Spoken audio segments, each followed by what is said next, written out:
let's get started. God and suffering. This is session one of this series that we've been talking about for a while, and so I think that we would agree that we all walk through trials. We all really, I would say, find it inevitable that suffering is a part of this life. And I think even with people with picture perfect lives, or quote unquote picture perfect lives, experience suffering at least at death. Like it touches all of us. Everyone in this room even has experienced trials, has experienced suffering, has experienced something of that kind. And so, what do we do with it? What do we do with suffering? As in, like, what should we feel about suffering? What should we do when we are in a season of suffering? How should we live?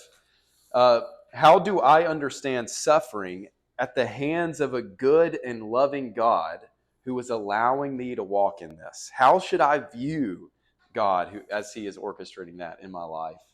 Or really, how should I feel when I ask God to remove the pain, but it still remains?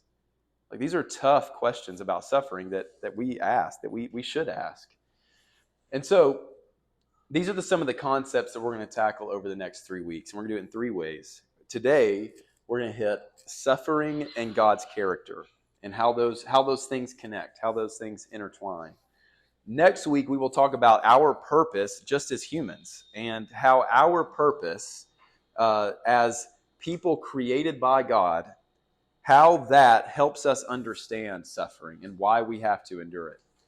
And then the third week will be very practical. I would call it practical theology in the midst of suffering. So that's like, with these first two things in mind, now what? What does it look like for us to walk faithfully? And so today is a pretty heavy, I would say, theological discussion, but we're going to try to draw out application of it. We have this sheet here that's going to be a guide for us today. Take notes on it. This is yours. And so also, if you find that I'm skipping over something, feel free to shout out. So I will also say why this topic. Why do we feel the need why did I feel the need to address this topic? So I'll say one, the inevitable is that trials and suffering is something we all deal with. And so as we just mentioned, no one escapes it. And as we have walked through it, I believe all of us have asked the types of questions. What is God doing in this? Why is He permitting this? What is the purpose of this pain? We have asked those questions. And so I believe that there is much to learn on this topic. And so that's one of the motivations, is that there's just a lot to learn that I think would serve us well to discover. Second, and I think really more foundationally, I believe that we have been presented a modern Christianity that has little space in its theology for pain and suffering. You hear me? We've been presented a Christianity, I believe, that in my experience and conversations, I have perceived an understanding of faith that says, if I follow God, things are going to be better now than they were before. As in, my life will not have the problems that I had before if I begin to follow God. If I am faithful, He will protect me from harm. If I seek Him and if I ask Him, He will give me the desires of my heart. If I follow Him, the path will be easy. What's up, guys? And so really, I would say, no, come on through. Do what you need to do. Yes, come on. This is your place. I mean, we're just renting it. Some of us, though, have seen the painful way that logic does not follow. When we begin to follow Jesus, it does not remove suffering from our life. However, in this modern Christian framework, we often function under these principles. When trials and suffering hit, we don't take it as an opportunity for our faith to grow, but instead we doubt God. We pit the trials and the suffering on the hands of God, and we doubt Him, and we really burden Him with the issues that I'm experiencing. And often it leads us to doubt, and often it leads us to sometimes leaving our faith. And so I say that I think it's important not only for us in this room to hit this topic, but I believe it's important for modern day Christianity for us to fit back into our theology and understanding of how God desires to move in us in our suffering. Okay? And so one thing I hope that we can accomplish in this series is to recapture God's heart for us in the inevitable suffering that we will face.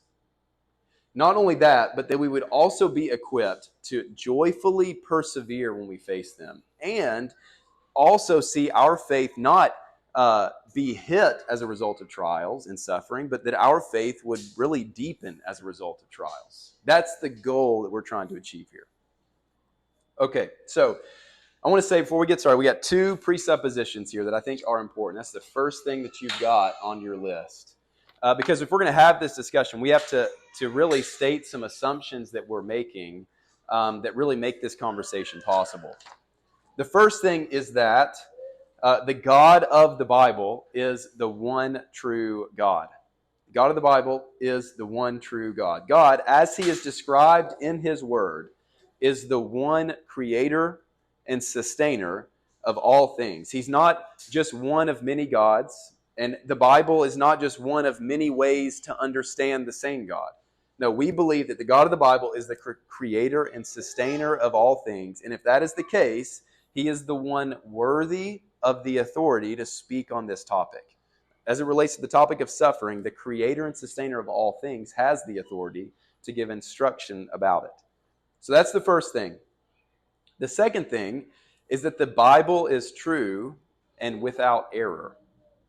And so this means that all of the claims that are in the Bible we believe to be true. The history of God's people, who Jesus is, who we are, how we fit into God's plan. The narrative of Scripture informs us of that, and we believe it to be true.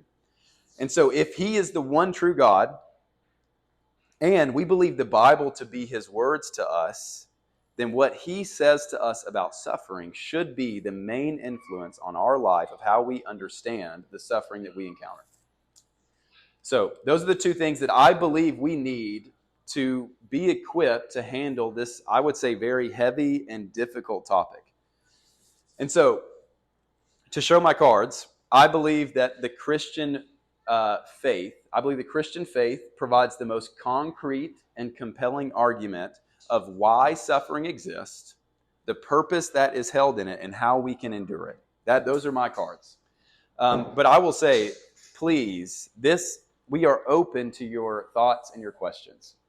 This is a conversation that I believe needs to be worked out at times. And so please feel free to share any thoughts you have, anything you would like to discuss. I just want to say, let's not leave here without having any questions unasked. Please, we're open to them. And then last thing that I just want to lay really a disclaimer over the next three series, the next three lessons. I want to sympathize with you in your suffering. In that what I'm not trying to provide here is a formula to make the pain stop, because that's not something I can do. I recognize that those of us that are in this room have suffered and have experienced really agonizing things in your life. And I don't claim to have the answers of how to stop that pain, but what I do believe I can provide from God's word is a framework for us to begin to process the struggles, the trials, and the suffering in life in such a way that would produce in us faith and joy in very difficult times. So just hear me. I'm not minimizing pain, not trying to brush over pain, the pain that you've experienced and the pain that you will experience. But we're trying to create a pathway for us to view it through God's lens. Okay? So those are our disclaimers. Anything you want to say? Anyone have any comments before we get going? Good? All right, so let's get started. Two things today.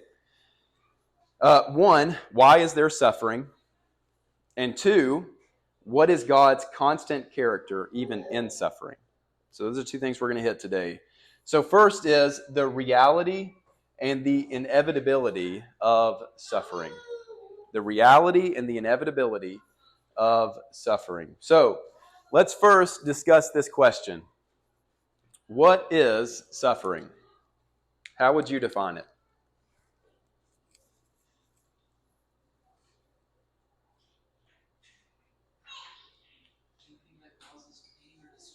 That's right. Anything Anything that causes, what the? I put the wrong marker up here. Anything that causes pain or distress. What else you got?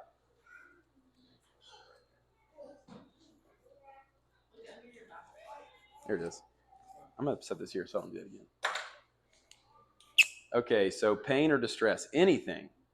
Pain or distress. What else?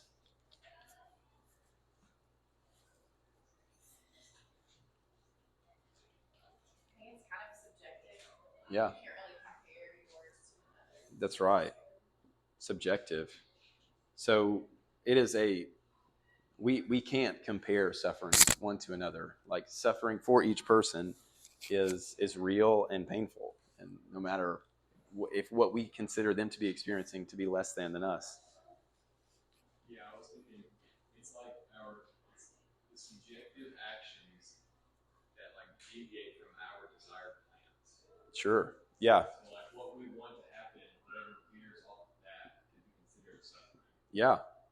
That's right.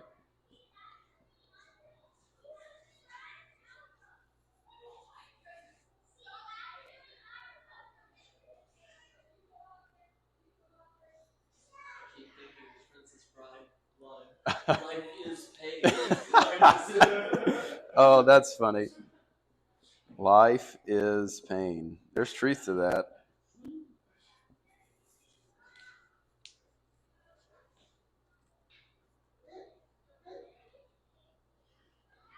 Yeah, that's pretty good. I would add to that, really, to put it simply, suffering, I think, is anything that makes us uncomfortable. I mean, and that can range from financial crisis, that can range from losing a loved one to moving away from family to just anxiety or depression. It really can range from anything in our life that just gets us out of our comfort zone, causes us to deviate from our plans, or really things that bring about real pain and distress on us. So, yeah, I think that's a good all-encompassing view of what everybody experiences. And I would say that you don't have to be a Christian to agree that suffering exists. You don't. Everybody would agree it is a part of life. The difference, though, will lie in why one believes it exists and where it comes from. That's where the difference is. Everyone agrees that suffering exists, but why is it there and where does it come from is really the big difference. So let's talk about that. Why might an American in 2020 wait, yes. Why might an American in 2024 say is the what might an American in 2024 say is the source of suffering? You wrote that correct, Jeremy. I just misread it. So, when you think about, we agree that suffering exists. Where would we disagree here? What would someone in America in 2024 say is the source of suffering?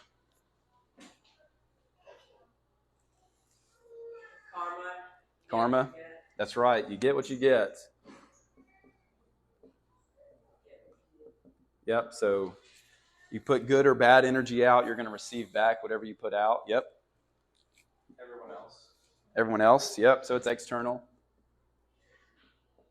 Suffering is the result of everyone else.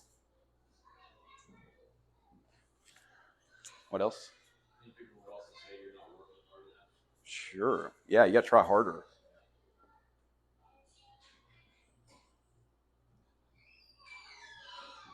Not trying hard enough. So, Chris? Hey. What else? Probably like anything that, like selfishness and pride of other people. Sure. Ah, yep.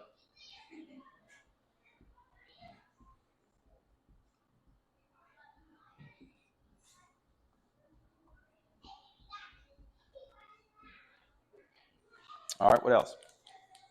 Inequality. Inequality. Yeah. So it's systematic even. It's getting imposed on me. Maybe just poor, like not enough wealth. Like Sure. limited resource. Yep. Well, I think, yeah, limited resources and even opportunity, which I think often ties into it's everyone else, like it's imposed on me. Anything else? I think, some I think could just answer like, hey, it's just part of life. And that's, I would say, like it's a shallow way to kind of reason it away. Like I'm not going to think deeply about it. I'm just going to recognize it's just part of the way that things are. So it's part of life. It is what it is. You get what you deserve. Karma. Yeah. So good lists here. It's what's interesting is that often I think Americans in 2024 just don't think deeply enough about it.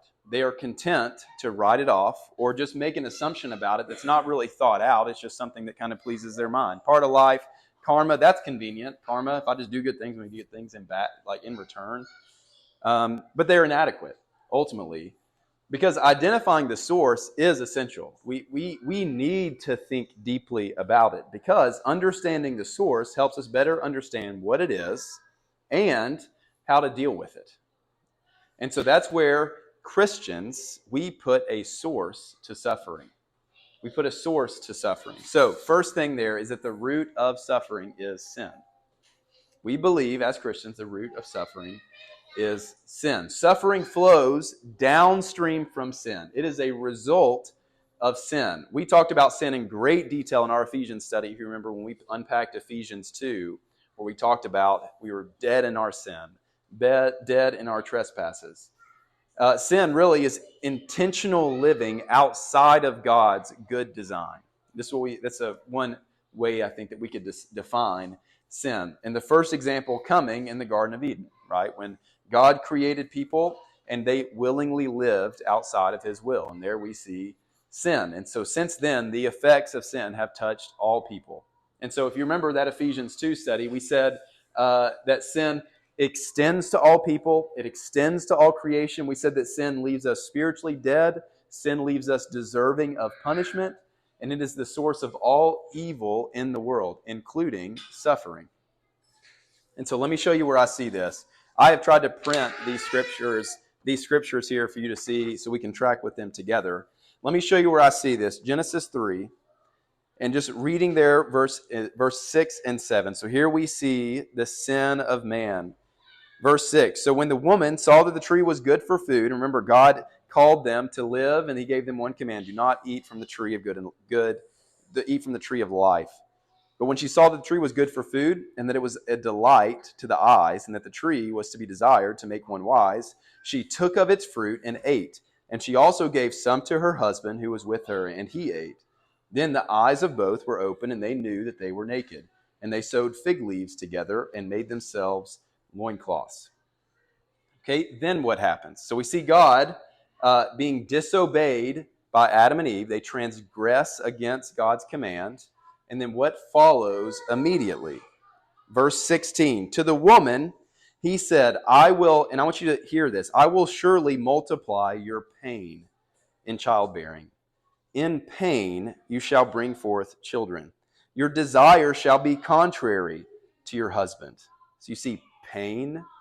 You see this relational tension, but he shall rule over you. Verse 17, and to Adam he said, because you listened to the voice of your wife and have eaten of the tree of which I commanded you, you shall not eat.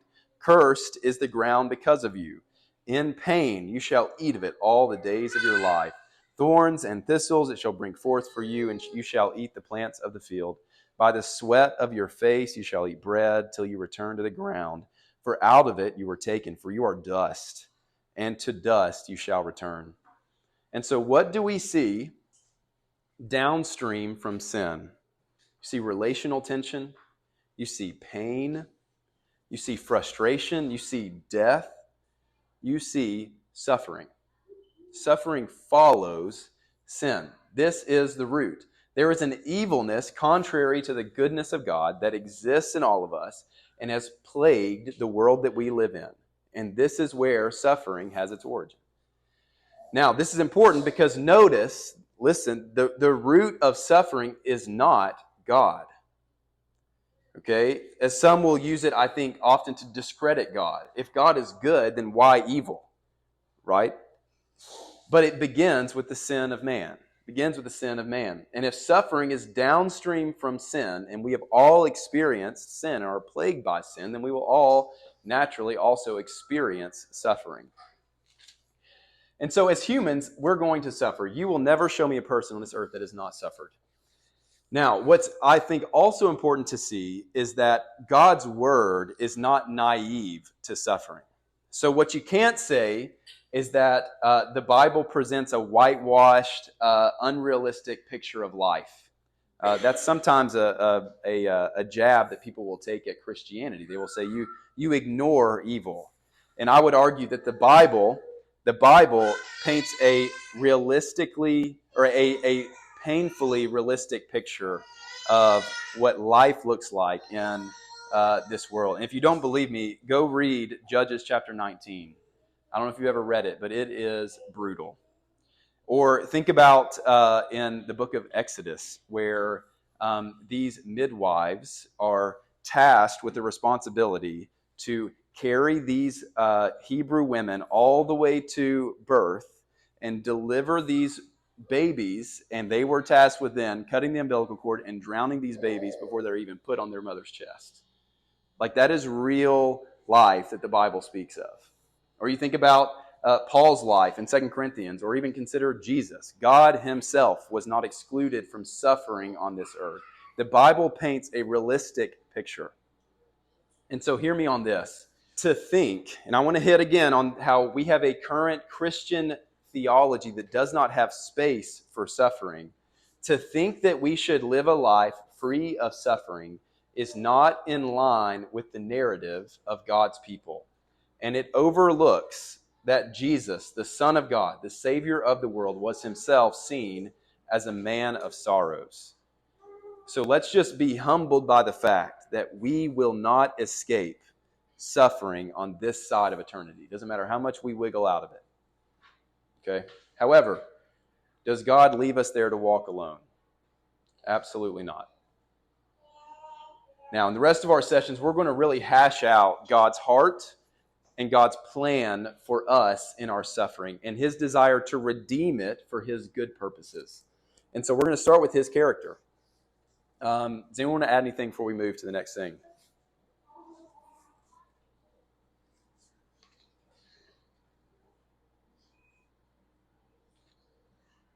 Okay. Now, I think it's important to start here with God's character, because I think what is natural for us, our tendency, is to, in the face of suffering, in the face of trials, is to look inside, is to look around instead of look up at God. Okay? We might look inside in facing suffering. We might look inside and say, what have I done to deserve this? Or what do I need to do to get out of this?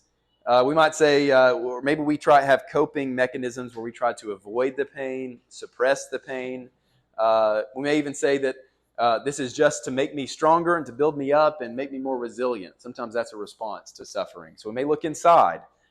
We also might look around. So you might look around and say, surely things should look different than this. You know, they're not experiencing this. Why should I?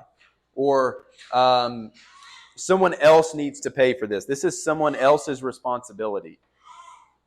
Or we might fall into despair or hopelessness as we just continue to just experience this suffering that's seemingly imposed on us. And so there's a common illustration in secular psychology where they talk about how humans can best deal with this. This is secular psychology. And again, I'm trying to talk about where sometimes we go to deal with suffering.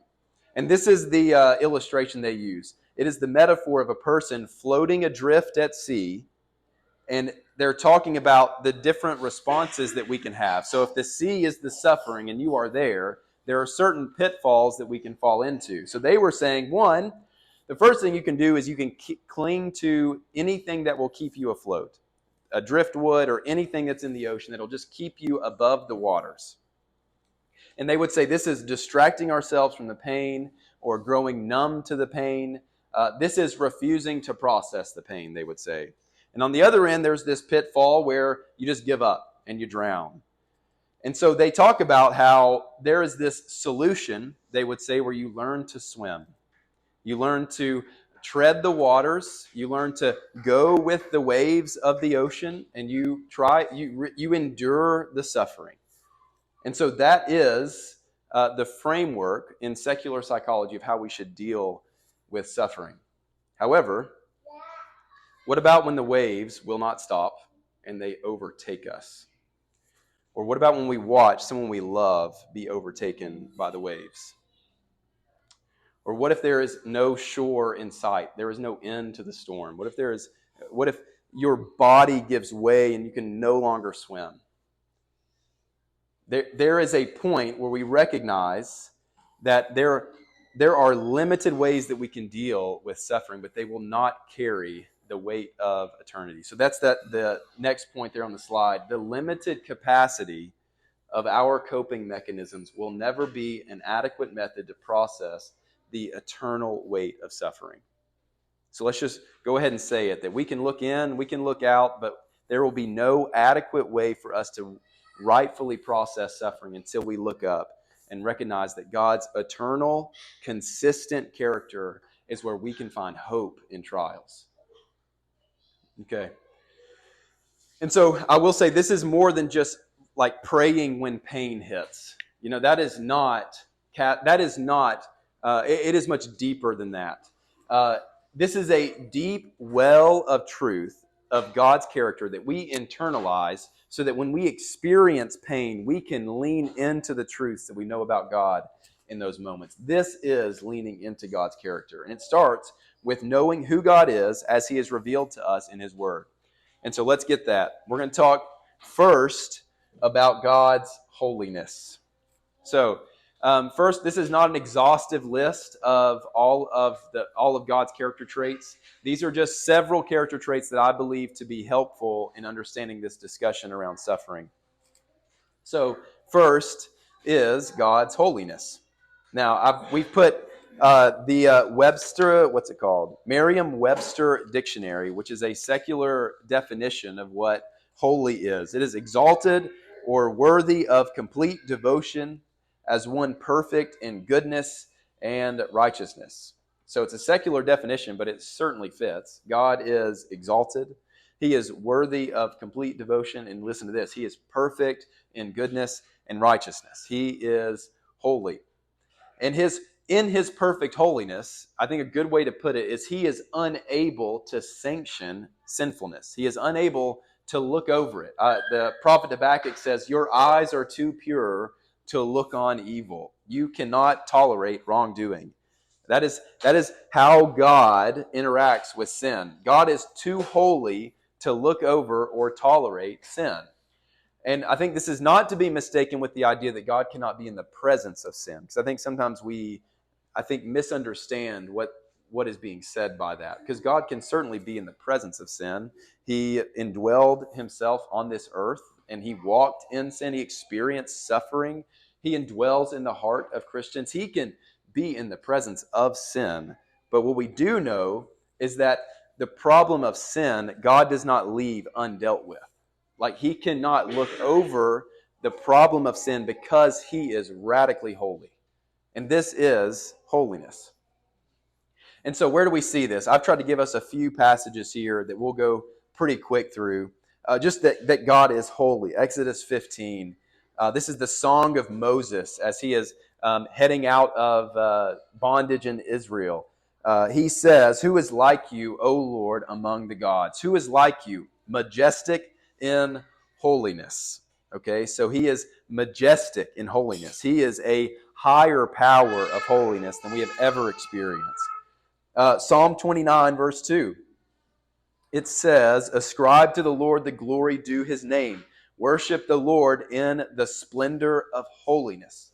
So this is a magnificent display of holiness. And then 1 Samuel chapter 2, this is Hannah's prayer. And Hannah, this is what she says, "There is none holy like the Lord." Isaiah 6:3 and Revelation 4:8 are very similar here. It says, and one called to another. This is Isaiah's vision as he's seeing these heavenly beings. One called to another and said, holy, holy, holy is the Lord of hosts. And then Revelation 4:8, we see it again. The four living creatures, each of them with 6 wings, are full of eyes all around and within. And day and night, they never cease to say, holy, holy, holy is the Lord. Okay, so God is holy. So what does his holiness have to do with suffering?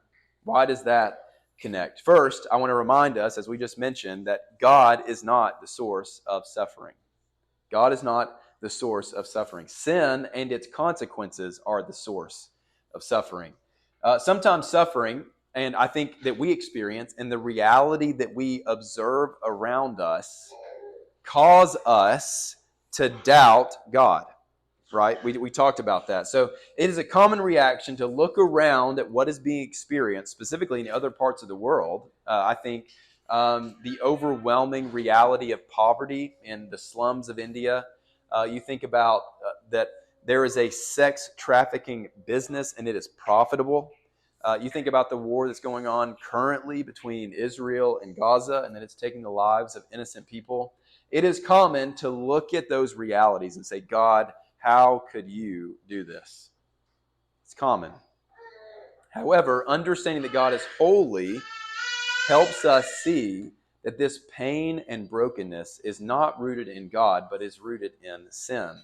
And the reality, hear this, the reality and the depth of suffering is actually a means to magnify both the holiness of God and the horror of sin. Okay, track with me here. I'll tell you what I mean by that. Human sin is an abomination to a holy God. Human sin is abomination, an eternal insult to his character. And therefore, the pain and the suffering that we experience is a physical display of that abomination. Since suffering is downstream from sin, here's what I'm saying. When you experience suffering or when you see it around you, really, it is a picture of the ultimate travesty, which is sinful man sinning against its holy creator. So when we see suffering, it is really an emotional display and response for us to feel and see and understand in a better way, a limited way, what it really was that we sinned against our creator. And really, the worse the suffering, the stronger that picture gets. The worse the suffering, the stronger our understanding gets of sin against God. And I think John Piper's quote here puts it into perspective. I put it on your sheet here. Here is what he says. All human suffering is a screaming witness to the greater horror of human sin. The physical horrors of suffering in this world can make sense to us and have meaning and eventual righteous resolution only if we come to embrace the biblical reality that sin against an infinitely wise and just and good God is a moral outrage greater than the physical outrage of centuries of global suffering. Okay, it's a big, big picture to get, but what it's saying is that what we experience in our suffering really points us to the broader picture that we have sinned against a holy God. And the worse the suffering gets, it only screams and paints a more accurate picture of the sin that we have committed against God. Does that make sense? Tough concept, but I think it's powerful. Okay, so what I've also tried to do here is I don't want to just give you guys some character traits of God, but I want to provide for us what I would say are truths to believe in pain.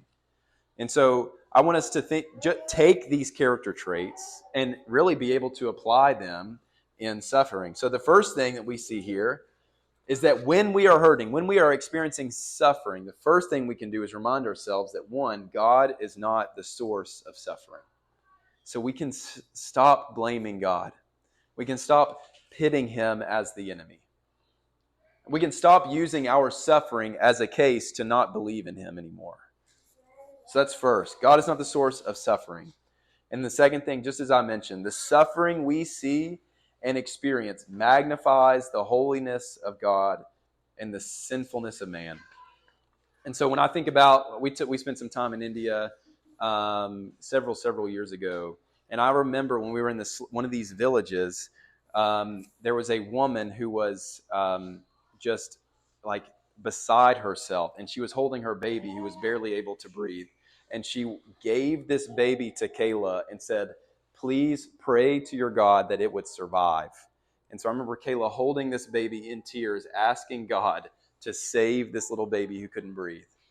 I remember in that same trip, we were in this train station, and there was a small child, probably 4 or 5, and he was walking up to adults, and he would pull his shirt up and reveal a massive tumor that was coming out of the side of his body, and he would hold his hand out asking for money.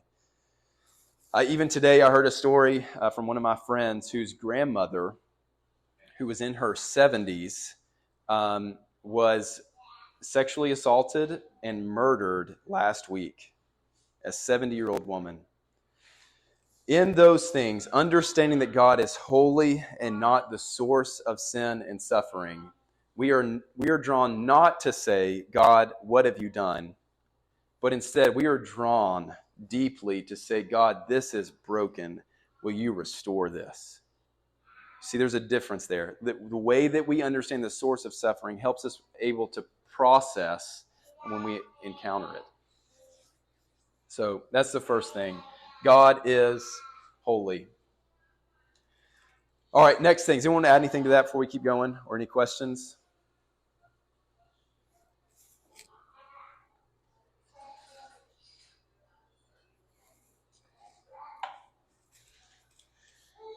All right, so next, God is the pinnacle of glory. Okay, so we won't unpack this with the detail that the topic deserves because we can't. I don't have the time to. But this aspect of God's character, listen, is essential for this discussion on suffering. So God is the pinnacle of glory. He is not only worthy of all worship and glory, but he is also where all worship finds perfect and complete fulfillment. Only in him. And the entire cosmos, despite humanity's best efforts, revolves around the mind and the heart of God. He is the pinnacle of glory. For the discussion today, understand this. God is the creator and the sustainer and the orchestrator of all creation. And his decisions are driven by the fame and the glory of his name and not the exaltation of his creation. So God functions for his glory, not the exaltation of his people. Okay, let me show you where I see this. At the top of your page, this one, Romans chapter 11.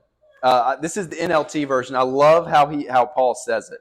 For everything comes from him and exists by his power and is intended for his glory. All glory to him forever. So, all things, the end to all things is the exaltation and the glory of God.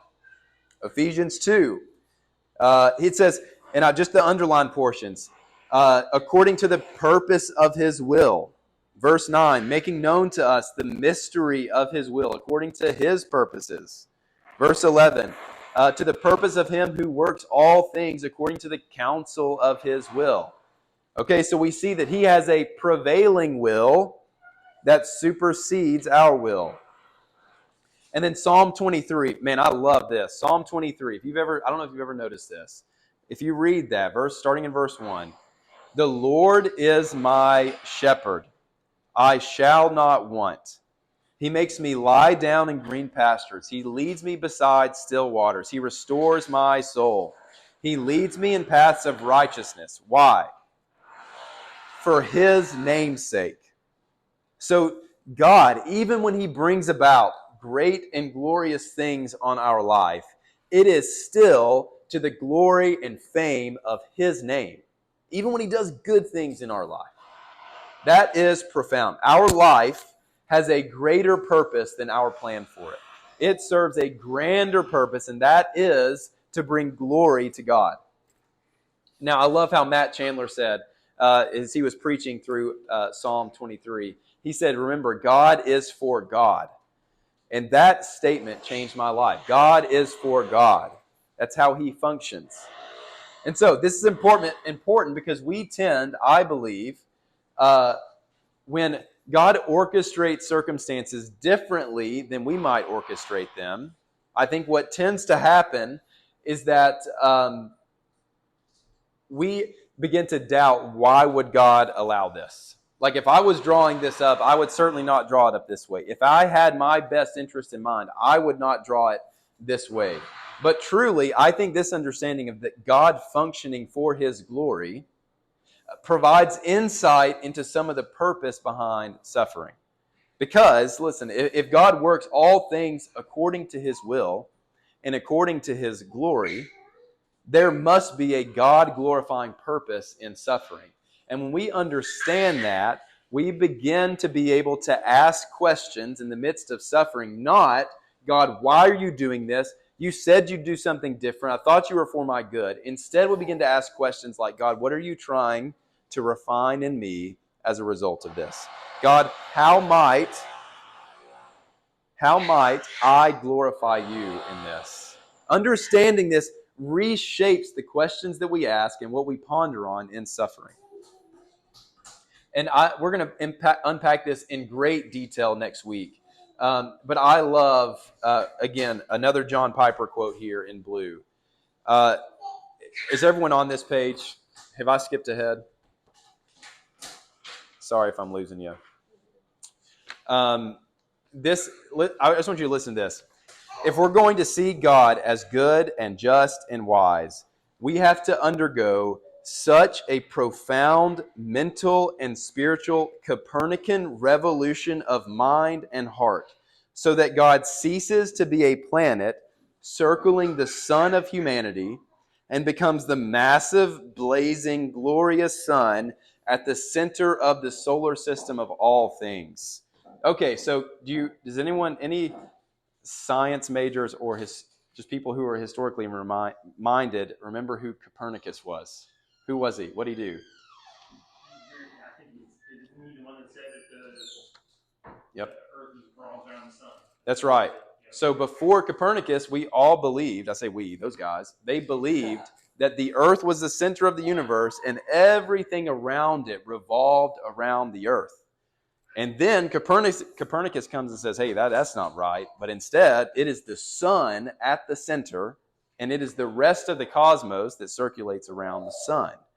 And so what Piper is saying is it takes that type of Copernican revolution in that we no longer see God as someone that revolves around our life, but instead we see God as the center, and it is our role to function and to understand that we revolve around him. He was saying this is the type of mind revolution that we have to undergo so that we might be able to understand suffering in a proper light. That is powerful. And so, a couple truths to believe in pain here on this topic. Or really just one. So God functions and orchestrates for his glory and not my own. This means that there may be times that God's plan is not aligned with mine. Okay, again, think about how profound this can be in pain. If we're able to have the self-control in the midst of that, to recognize that God has a broader plan, a broader glory that he is trying to achieve, it allows us to be more steadfast and persevere well and ask the right types of questions to the Lord, which is, how can I glorify you in this pain? This is profound for us. Anybody want to add anything before we keep moving there?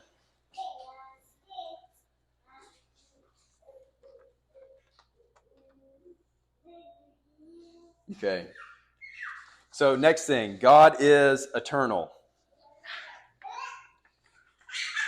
God is eternal. Okay, so God is both eternal in essence, in who he is, in his makeup, for lack of better terms, and also eternal in focus. So the way that he orchestrates reality, he is eternal. So eternal in essence. So he is outside of time. He has no beginning and he has no end. He is the Alpha and the Omega. God is not confined by time. Psalm says, from everlasting to everlasting, you are God. Okay, so he is eternal, which means that he is in the future, in his fullness, just as he is present with us in his fullness. So it's not like a prophet where he just knows the future, but he is present there. And if he is present there in the kingdom, then he makes decisions, for again, lack of better terms, makes decisions, orchestrates according to his eternal perspective. And just in comparison, James says, you know what he says about us? We're a mist. Like not even a cup of water, like not even a river, but we are a vapor.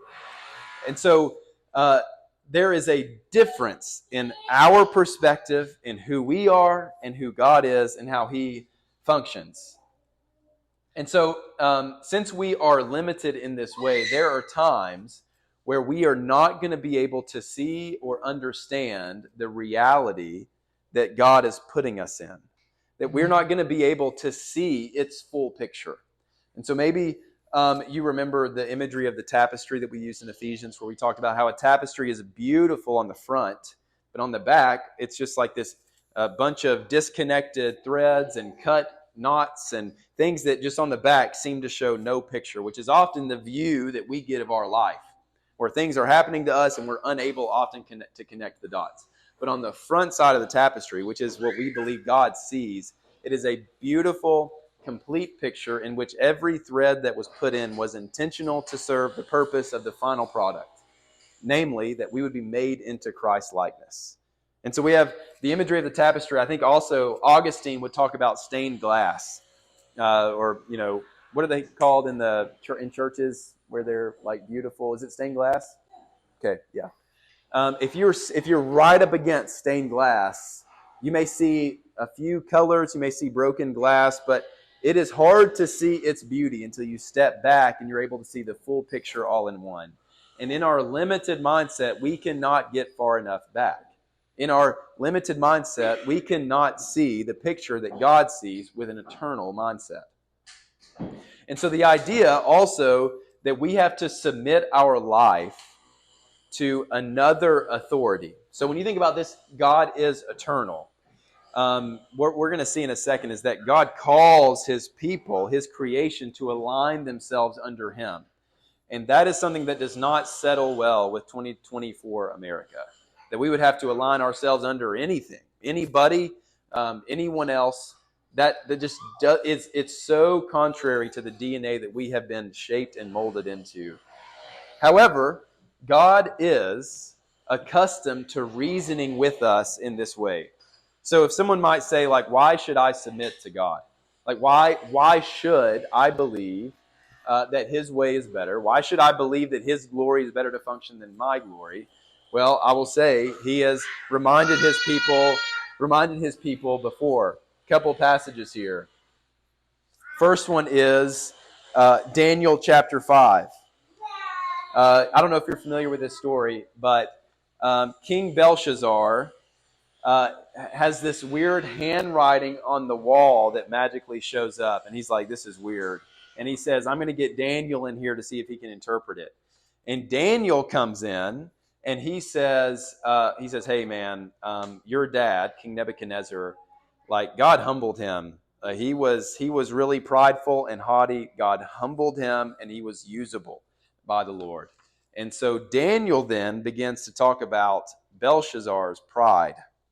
And so let's read verses 20 through 23 here. I'll read it. This is where Daniel talks about Nebuchadnezzar, Belshazzar's dad. But when his heart was filled up and his spirit was hardened so that he dealt proudly, he was brought down from his kingly throne, and his glory was taken from him. He was driven from among the children of mankind, and his mind was made like that of a beast. And his dwelling was with the wild donkeys. He was fed grass like an ox, and his body was wet with the dew of heaven until he knew that the Most High God rules the kingdom of mankind, and sets over it whom he will. So you hear that alignment language, recognizing who's really in power. Then he turns his attention to Belshazzar. And you, his son, Belshazzar, have not humbled your heart, though you knew all of this. But you have lifted up yourself against the Lord of heaven, and the vessels of his houses have been brought in before you. And you and your lords, your wives, and your concubines have drunk wine from them.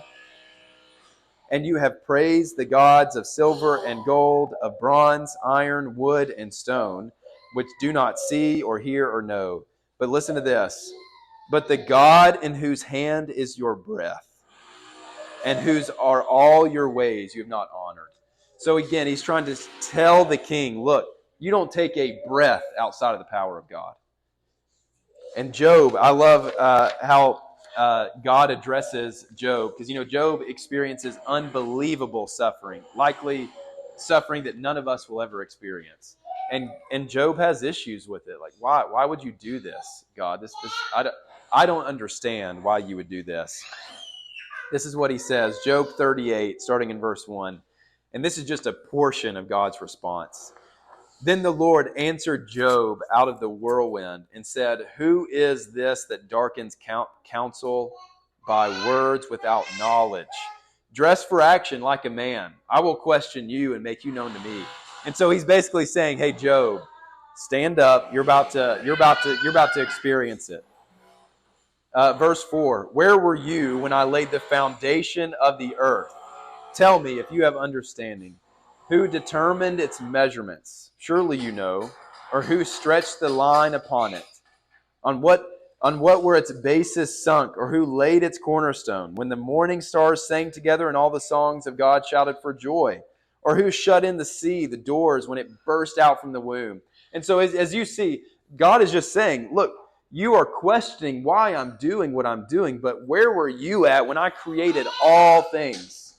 So God is used to this alignment language. God is accustomed to bringing us low, reminding us that we are under his authority. Paul hits similar language when he uses the potter and the clay. And then in Romans 11, he says, oh, the depths of the riches and wisdom and knowledge of God, how unsearchable are his judgments and how inscrutable his ways. So Paul basically just says, look, God does what he does, and I don't know that we can question him. That's powerful.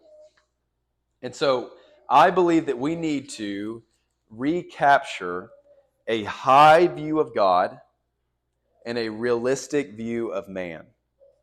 A high biblical view of God and a realistic view of man, of who we are. And so I think this might be the most difficult theological concept for us to understand in our cultural moment, that we should be made low, that we should submit to another's authority. But this is certainly a perspective for us to adopt in our suffering, because it takes a great deal of confidence on our part for us to look at our situation. And even when it hurts, even when it is agonizing to us, for us to be able to proclaim as Job did, the Lord gives and the Lord takes away. Blessed be the name of the Lord. This is an understanding that we are aligned under an eternal God. Okay? And so here is our truth to believe here. So when you think about when we are experiencing the pain of suffering, when we're experiencing the trials of life, we can remind ourselves that my life is in the hands of an eternal God who has the kingdom in mind.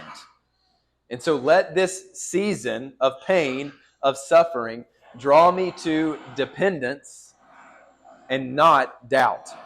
Okay, so if you think about, if we can allow ourselves to, again, it's an act of self-control in the midst of suffering, to be able to remind ourselves that it is God who is orchestrating these events of my life to conform me and to make me more like Christ, and to have the broader kingdom, Christ-centered picture on the other end that he is forming us into. And we can trust that whatever we are experiencing now is serving that purpose.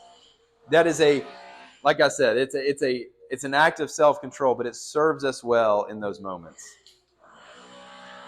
Okay, anybody want to add anything to that? Yeah. I was this part, this thought reminds me of Romans 8, how it talks about how the earth longs, is suffering and everything, and how it longs for death and the kingdom of God and everything. Yeah. And that's kind of like suffering creates a longing in us for God's complete work that He's done. That's right. That will do Yep. us. Yeah. And so it's kind of, as opposed to, doubting in humility, recognizing like, hey, this is what God will do, has accomplished, He has done victory. We will realize it one day. Yeah. Let in the midst of the suffering, let us long for that to arrive. That's right. And not, get caught up in this. That's going to be, when I think about next week, when you think about our purpose, us being able to recognize that our suffering is an opportunity to point ourselves to an eternal kingdom mindset. It is really an exercise to draw us closer to the kingdom. So thanks for adding that. That's huge. Anything else? So up to this point, I feel like we have talked a lot about his just grand purpose, or his grand character, how he is superior to us. And so here what we're going to see is taking a look now at God's heart towards us, how his disposition towards us in the midst of suffering. And that is, God is loving. God is loving. So we have talked about his superiority over us, but what makes the God of the Bible so profound and so different is that despite his position over us, he still loves us deeply and consistently. Okay? And so this means, listen to this, this means that when everything in life is great and it makes sense, he loves us. This means that when we are stuck in sin, he loves us. This means that when your life is falling apart and it's not what you expect, he still loves you. Hear me. This is important, so I'm going to wait a second. His love is not dependent on our circumstances. Okay? What I mean by this is that we do not have to look around to look at the world around us. We don't have to look around at what's going on in our life to discover if God loves us or not. Because prosperity is not a sign of God's love for us, just like suffering is not a sign of God's anger with us. If you are in Christ, God's heart towards you is love, goodness, nearness, and compassion, no matter what we are experiencing around us. That is so important for us to see. And listen, God chooses to show his loving kindness to you often, not by protecting you from suffering, but by providing himself to be near to you in suffering. A couple examples of that. Psalm 23. The whole passage here. We love the first part often. The Lord is my shepherd, I shall not want. He makes me lie down in green pastures. He leads me beside still waters. He restores my soul. He leads me in paths of righteousness for his name's sake. And that's good. We would love to be led by still waters. We would love to lie down in green pastures. But what about verse 4? Even though I walk through the valley of the shadow of death, even when I experience the darkness of my heart, even when I experience violent depression and anxiety, he says, I will fear no evil, for you are with me. You are with me. Verse 5, you prepare a table before me in the great circumstantial bliss. No, he says, you will prepare a table before me in the presence of my enemies.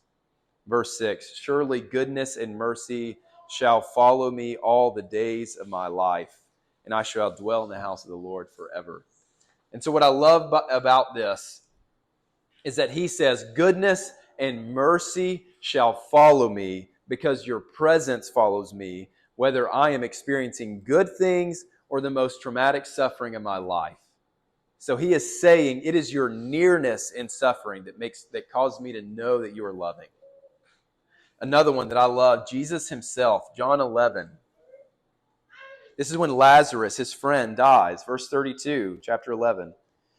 Now, when Mary came to where Jesus was and saw him, she fell at his feet, saying to him, Lord, if you had been there, my brother would not have died. And listen to this. When Jesus saw her weeping, and the Jews who had come with her also weeping, he was deeply moved in his spirit and greatly troubled. And he said, Where have you laid him? They said to him, Lord, come and see. And Jesus wept. Okay, so I want you to see here how Jesus is not far away from suffering. Jesus chooses to step into the mess, to step into the suffering and hurt with Mary and Martha. He loved Lazarus. He loved Mary. He loved Martha. And in that, I imagine that they would not have experienced this type of love and compassion from Jesus. They would have not have seen this side of Jesus had they not experienced the traumatic death of their brother. Sometimes it takes suffering for us to understand God's love deeper. And so listen, in suffering, I believe we were able to see God's love through a new lens. And so here, think about this illustration. As a child, and I pray this was your experience, as a child, you knew your parents' love for you by, like, if they would come and make you a meal that you enjoy, or they would go and get you food that you enjoy. You knew that they loved you when they would give you gifts or buy you things that you liked. Like, you knew they loved you. But you know when you also knew that they loved you? When you came in from outside crying because you had fallen and scraped your leg, and they picked you up and they cleaned up your wound, put a Band-Aid on it, hugged you, and sent you away. You experienced their love in pain that you cannot experience whenever things are good. That is a different aspect of God's love that we experience only when we suffer.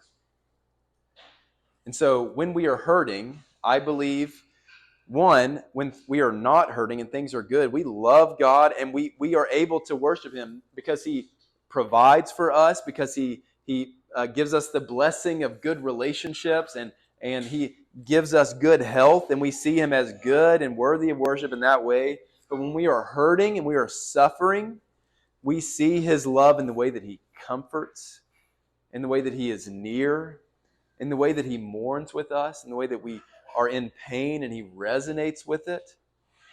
It gives us a new lens to view God's love. Suffering does.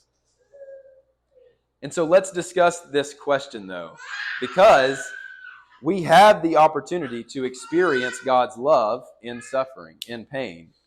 But often, or sometimes, trials and suffering sometimes cause Christians to doubt or blame God. So let's talk about that. Why is this? Why do trials and suffering sometimes cause Christians to doubt or blame God? Or even put it personally, what might draw you in pain and suffering to doubt or blame God?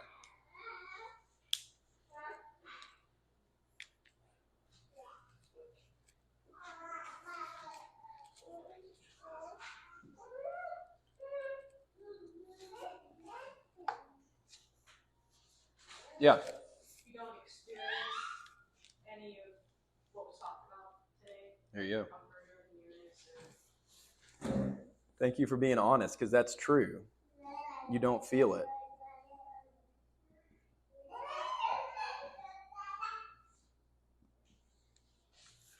That's right. That can be true sometimes. What else? Kind of piggybacking off what you said, if you've only experienced a God of judgment through your God, or if you've only experienced if you're not a good enough Christian, then bad things will happen. Or, Yeah. Or if you're a good Christian, then bad things that happen to you shouldn't bother you. Yeah. Yeah. Yep.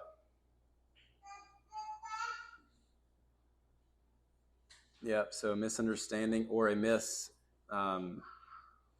just a general lack of understanding of God's character or experience.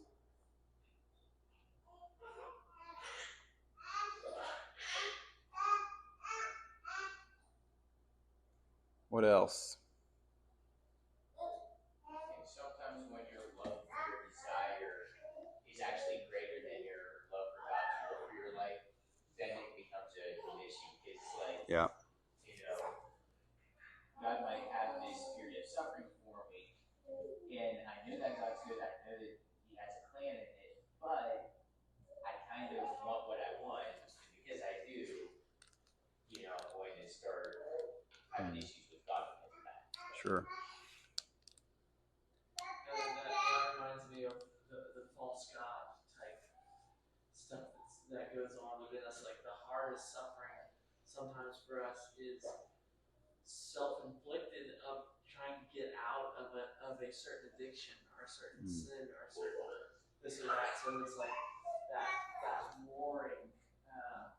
It's like, well, do I really want what God wants, or do I want to go the easy way? One thing or another. Mm-hmm. James chapter 4, the source of the wars and fights inside of you. Which one? James chapter 4.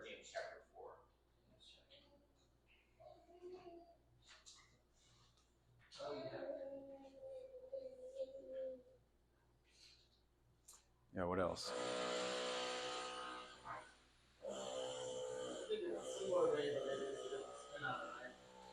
Sometimes we cause our own self-inflicted wounds, and we don't want to take responsibility for the suffering we brought upon ourselves. And we kind of expect, I'm going to pray and God will take it away. But you're the main driver of your own suffering. That's not how God works, right? You Sure. Ephesians, now he's supposed to not only just repent of stealing, but actually become a generous man and have a complete heart change. And that means that you have to sacrifice in order to accomplish the heart change that God wants. Yeah.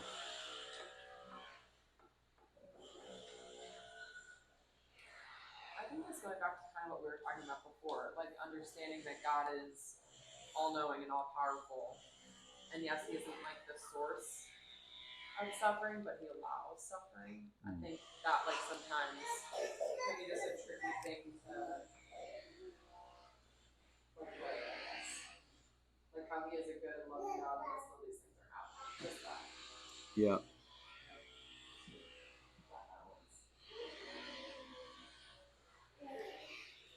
Yeah, kind of piggybacking on that, I think sometimes people have this, and like in the misunderstanding, they have this logical way that they work things out with God, and then whenever it's like, okay, this thing's happening, I can't see any reason why God in His goodness could, allow this to happen or cause this to happen. It's like, is God causing it to happen? Is He allowing it to happen? Mm-hmm. And if He's allowing it to happen, how is He the good God that understood it to be? Yeah. And still,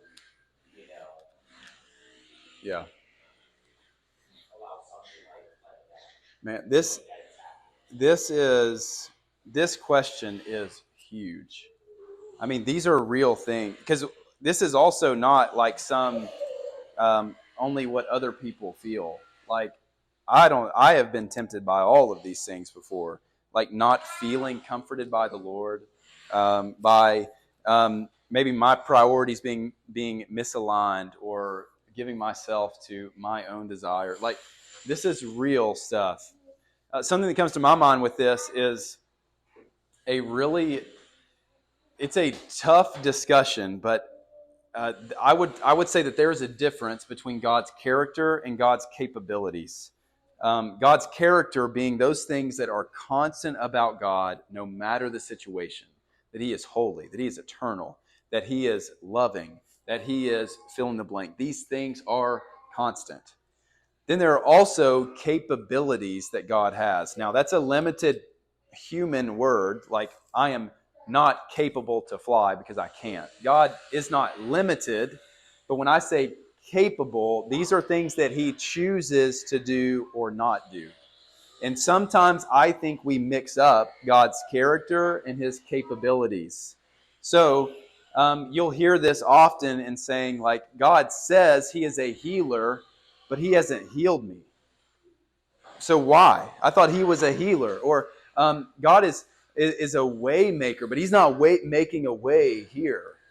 You hear that? So what we do is that we take these capabilities, these things that he chooses to do or not do based on his sovereign plan, and we say, God, I thought you were this, but you are not, and so therefore you are not who I thought you were. And what I am saying is drawing us back to God's eternal, constant characteristics that are true, whether he decides to do something or not in certain situations. So that's one thing. I think also fear is powerful. Fear, like in suffering, fear is violent. And fear draws us to compromise. And so I think we need to even just embrace that, is that sometimes in suffering, it is the fear of what suffering brings upon us. It is the pain that it brings upon us that causes us to compromise. And it's okay to recognize that as well.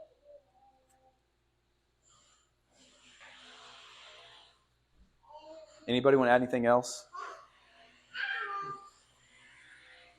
Sometimes you can feel like you're like praying for something or like a couple things like for so long and you're just punching over it. Yeah, that's right. So you're asking for God to do something, but he is not. You're asking for God to give you joy, and he is not. You're asking for God to help you feel his presence, but you are not. Man, that is so true.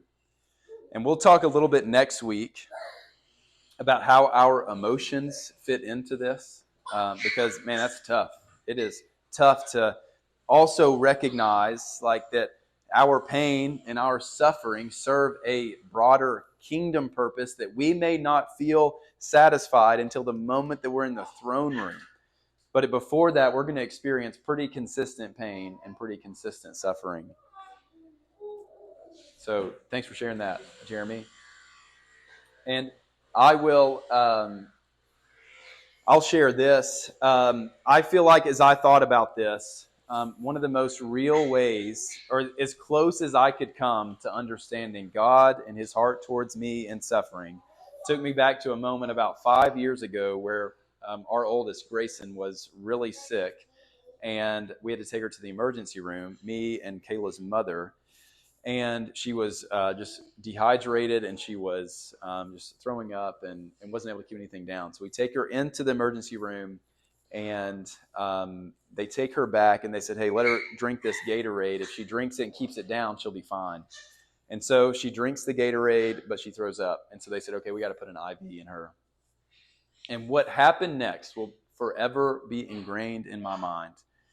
Because they came in, and to Grayson, who at this point is 4 or so, like old enough to comprehend, they're about to stick a needle in her arm.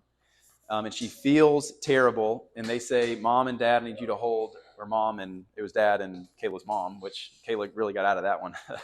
But where we then had to hold Grayson down while these nurses, who were, I feel, not very skilled, trying to put an IV in Grayson's arm.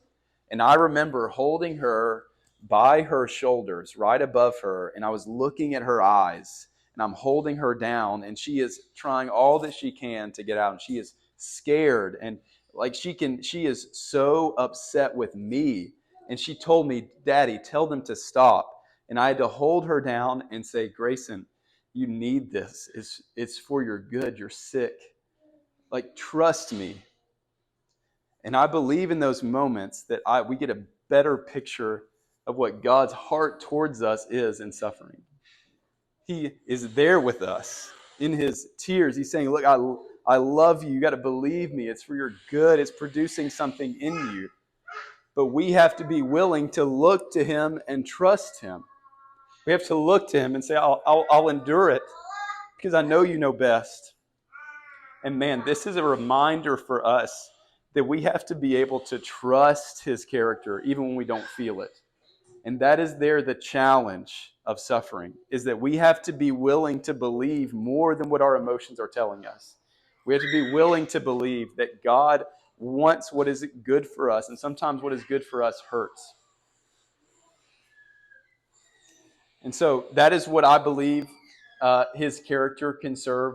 The task that we can believe in pain, and here it is that the pain and suffering we are experiencing is a way to discover and experience the comforting love of God in ways that I can't when life is comfortable. It is in pain, in suffering, that we experience His love in ways that we cannot otherwise. And so, listen, the Bible, I believe, constantly points to us not that we will not experience suffering, but the Bible points to us that He is near to us in suffering. And it takes us being controlled enough and confident enough to lean into Him in suffering and not draw away. And that means fighting around emotion that may not be there. That means fighting to believe, fighting for joy. And so next week, what we're going to do is take this conversation on God's character and then look at our purpose. So now that we are now aligned under God as an eternal God, what does it look like for us in the purpose that He's given us here on this earth? What does it look like for us to really take our design and allow it to shape how we experience suffering? Anybody want to comment on it?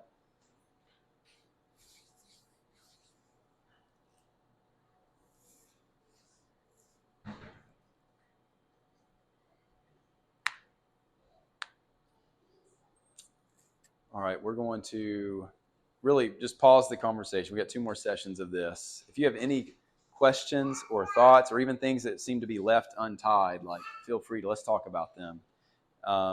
But also come back next week and like we'll continue this. Can I get a lady to pray us out as we head in to get our kids?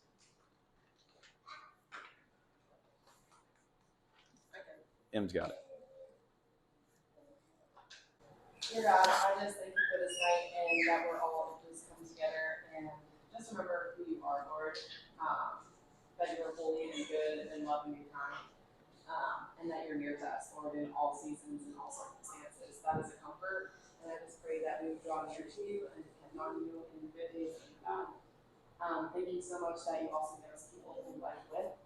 That we have people that we can trust and love and walk with through the good and the bad. That you provide that, and that you provide that in this room for all of us. I just pray that as we go into this week, that you just allow us to remember what we learned tonight, go in dependence on you, and then just trust that you are who you say you are. Love you so much. Amen. Amen.